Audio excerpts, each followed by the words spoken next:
So DD returns overall பார்த்தீங்கன்னா ஒரு complete ஒரு ஃபன் ரைடு தான் இது. உள்ளே வந்தீங்கன்னா சிரிக்கலாம்.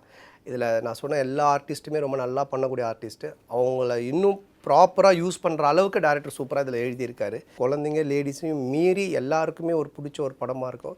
தேட்டருக்கு வந்து ஒரு 2 ஹவர்ஸ் ஃபன்னாக ஜாலியாக சிரிச்சுட்டு போகக்கூடிய ஒரு படமாக இது இருக்கும். காலேஜ் முடிச்சுட்டு வேலைக்கு போயிட்டு இன்னும் கல்யாணம் ஆகாமல் சுற்றிட்டு இருந்தால் அவன் தான் 90 கிட்ஸு. நீ கல்யாணம் பண்ணி வை, அப்போ தான் நான் காலேஜுக்கு போகணும்னு அடம் பிடிச்சா அவன் 2K கிட்ஸு. பார்த்து பார்த்து லவ் பண்ணால் அது 90 கிட்ஸோடைய லவ்வு. அந்த பொண்ணோடைய லவ்வர் பார்த்துட போகிறான்னு பயந்து பயந்து லவ் பண்ணால் அது 2K கிட்ஸோடைய லவ்வு. ரொம்ப நாள் கழித்து ஒரு ஃப்ரெண்டை பார்க்குறோம், பார்த்த உடனே அவன் நம்மளை பார்த்து மச்சான் நல்லா இருக்கியா அப்படின்னு கேட்டால் அவன் நார்மல் ஃப்ரெண்டு. மச்சான் ரொம்ப நல்லா இருக்கியா அப்படின்னு கேட்டால் ஒரு ஃபார்மலான ஃப்ரெண்டு. மச்சான் நீ இன்னும் உயிரோடு வருகிற அப்படின்னு கேட்டால் அவன் தான் நமக்கு ரொம்ப க்ளோஸ் ஃப்ரெண்டு.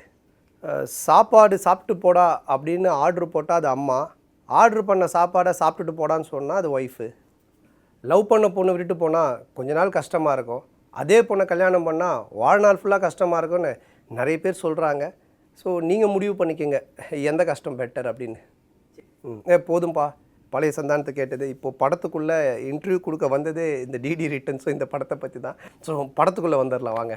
இந்த கதையை பொறுத்த வரைக்கும் நான் ஏற்கனவே சொன்ன மாதிரி நிறைய நடிகர்கள் இந்த ஸ்கிரிப்டுக்குள்ளே தேவைப்பட்டாங்க. இப்போ இவ்வளோ நடிகர்கள் உள்ளே தேவைப்படும் போது இதோட பேக்ட்ராப் புதுசாக ஒன்று யோசிக்கும் பொழுது இதுக்குள்ளே வரக்கூடிய அந்த பேயோடைய பேக்ட்ராப்பும் வேறு மாதிரி ஃப்ரெஷ்ஷாக இருக்கணும் பொழுது ஸோ அந்த கதை தான் வந்து சூஸ் பண்ணுது. இந்த மாதிரி ஒரு பட்ஜெட் வேணும், இவ்வளோ பேர் உள்ளே வரணும்னா இந்த மாதிரிலாம் எடுக்கணும் அப்படின்னு சொல்லிட்டு. ஸோ அதை உட்காந்து டேரக்டர் அண்ட் ரமேஷ் எல்லாமே ஒரே ஃப்ரெண்ட்ஸ் டீம் தான். ஸோ அவங்க உட்காந்து டிஸ்கஸ் பண்ணும்போது ஓகே இது எப்படி ஒர்க் அவுட் பண்ணலாம் அப்படின்னு பார்த்தோம். இந்த ஸ்கிரிப்டை பொறுத்த வரைக்கும் நம்ம லைவாக போகவே முடியாது. ஏன்னா இதில் வந்து இந்த கேம் நான் சொன்ன மாதிரி லெவல் 1, லெவல் 2, லெவல் 3ன்னு இருக்குது. ஸோ ஒவ்வொரு லெவலுமே ரொம்ப ஹியூஜ் ஒரு பெரிய ஒரு எபிசோட்ஸ் ஒன்று போகும். அப்படி இருக்கும்பொழுது ஒரு சீரியஸ் ஒரு பேய் படம் அப்படின்னா ஓகே. பட் இது வந்து கம்ப்ளீட்லி ஒரு காமெடி ஆக்ஷன் பண்ணியிருக்கோம். இதுக்குள்ளே நிறைய காமெடி தான் இருக்குது, ஸ்லாப் ஸ்டிக்கு. ஸோ இப்படி ஒருத்தர் ஓடும்போது இங்கே ஒருத்தர் வரணும், பேய் இங்கேருந்து வரும்போது இவங்க 2 பேர் இப்படி போகணும். ஸோ இப்படி வந்து ஒரு ஒரு ஒரு ட்ராயிங் பண்ணி எழுதணும் அதை அந்த ஸ்கிரிப்டை, இல்லைன்னா அது எடுக்க முடியாது. ஸோ அப்படி பண்ணும்பொழுது நம்ம செட்டுக்குள்ளே போனால் தான் பெட்டராக இருக்கும் அப்படின்னு அந்த ஸ்கிரிப்டே அந்த செட்டு தான் கேட்குது. ஸோ ஓகே இதை நம்ம முடிவு பண்ணிவிட்டோம், ரொம்ப நல்லா வந்திருக்கு, இதை இறங்கி செய்யலாம் அப்படின்னு சொல்லி எல்லாருமே டிஸ்கஸ் பண்ணோம். ஸோ ஆர்ட் டைரக்டர் மோகன் and cameraman sir Deepak and director producers team எல்லாருமே உட்காந்து டிஸ்கஸ் பண்ணும்போது நாங்கள் ஒவ்வொரு கேமோடைய லெவலுக்கும் லெவல் 1னா அதுக்கு ஒரு செட்டு போட்டோம், செட்டுனா பெரிய செட்டு போட்டோம், லெவல் 2னா அதுக்கு ஒரு பெரிய செட்டு.